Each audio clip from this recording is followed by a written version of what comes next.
بہت پرانی بات ہے۔ ایک نیک بزرگ ایک گاؤں سے گزر رہے تھے۔ انہوں نے دیکھا کہ ایک شخص اپنی پکی ہوئی فصل کی گانٹھیں چوری چھپے کسی دوسرے کے کھیت میں پھینک رہا ہے۔ بزرگ نے اس شخص سے پوچھا، تم اپنی پکی ہوئی فصل دوسرے کسان کے کھیت میں کیوں پھینک رہے ہو؟ کسان نے جواب دیا، میرا چھوٹا بھائی بہت ضرورت مند ہے۔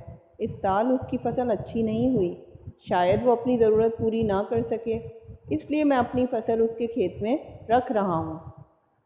بزرگ نے کہا، تم اپنے بھائی کی مدد اپنے ہاتھ سے کیوں نہیں کر دیتے؟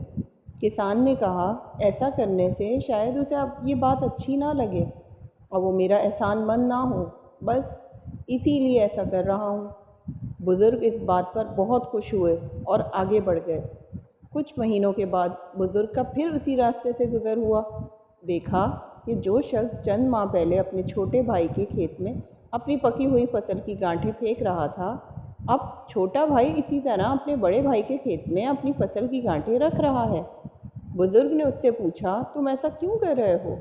اس شخص نے جواب دیا، میرے بڑے بھائی کے چھوٹے چھوٹے بچے ہیں، اس بار اس کی فصل اچھی نہیں ہوئی، میں نے سوچا اس کا گزارا نہیں ہوگا، اس لیے میں ایسا کر رہا ہوں۔ بزرگ دونوں بھائیوں کے خلوص سے بہت متاثر ہوئے۔ انہوں نے دونوں بھائیوں کے لیے اللہ تعالیٰ سے دعا کی۔